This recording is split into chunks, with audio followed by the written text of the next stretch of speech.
Dragon magic act को supreme court में challenge किया और माननीय सुप्रीम कोर्ट ने हमारी याचिका पे केंद्र सरकार को नोटिस जारी किया है। 4 सप्ताह के अंदर जवाब मांगा है। हमने कहा है कि जो 1954 में एक्ट बना है ये पूरी तरीके से अब आज की परिस्थितियों में बेकार हो चुका है। अब इसकी जरूरत नहीं है, इसको बदलना जरूरी है। ये जिस कार्य के लिए बना था वो कार्य तो हो नहीं रहा है। हाँ, इसके दुष्परिणाम जरूर दिखाई दे रहे हैं। ये कानून बना था क्वैक को, नीम हकीम खतरे जान को रोकने के लिए, और ये कानून आज तक नीम हकीम खतरे जान को रोक नहीं पाया। लोग फर्जी डॉक्टर बन के आज भी झोला छाप अपना काम कर रहे हैं। हाँ, दूसरी तरफ इस कानून ने क्या किया है कि जो भारतीय पैथी है, नेचुरोपैथी, आयुर्वेद, होम्योपैथी, सिद्धा, यूनानी, उसको कंट्रोल किया है। इसमें 54 बीमारियों की लिस्ट दी हुई है। उन बीमारियों का इलाज एलोपैथी में भी है, उन बीमारियों का इलाज नेचुरोपैथी में भी है, उन बीमारियों का इलाज होम्योपैथी में भी है, उन बीमारियों का इलाज सिद्धा और यूनानी में भी है।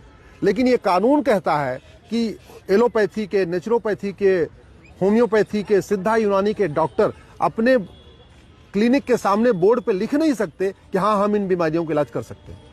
ये कानून केवल एमबीबीएस डॉक्टर को ये छूट देता है कि वो अपने क्लिनिक के बाहर, अपने ऑफिस के बाहर, अपने नर्सिंग होम के बाहर बोर्ड लगा के कह दें कि हाँ, हम इन बीमारियों का इलाज कर सकते हैं। वो लेकिन नेचुरोपैथी के डॉक्टर, आयुर्वेद के डॉक्टर, होम्योपैथी के डॉक्टर और ऐसी बहुत सारी बीमारियां जो योग प्राणायाम से ठीक हो जाती हैं, उन लोगों को ये छूट मिली नहीं है कि हाँ, वो लोग कर सकें।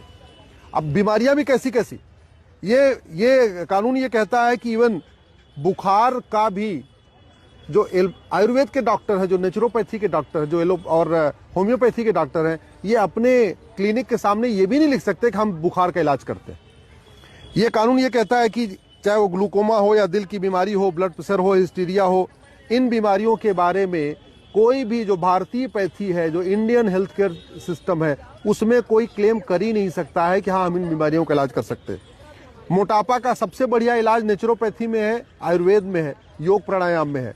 लेकिन जो हमारे योग आयुर्वेदाचार्य हैं, जो हमारे वैद्य हैं, जो हमारे बीएमएस डॉक्टर हैं या बीएचएमएस डॉक्टर हैं, वो अपने क्लिनिक पे ये नहीं कह सकते हम मोटापा का इलाज कर सकते हैं। क्यों? क्योंकि ये कानून 1954 में बना और उसके बाद बदला ही नहीं गया। आज तक इस पर रिसर्च ही नहीं हुआ। इसी तरीके से नपुंसकता, बाजपन, टीबी, ट्यूमर, अल्सर, इन बीमारियों का इलाज भी आयुर्वेद में भी है, होम्योपैथ में भी है, सिद्धा में भी है, यूनानी में भी है। लेकिन ये कानून कहता नहीं, केवल एमबीबीएस डॉक्टर ही इन बीमारियों को अपने क्लिनिक के बोर्ड पे लिख सकते हैं, इलाज करने की बात कर सकते हैं, बाकी लोग नहीं कर सकते।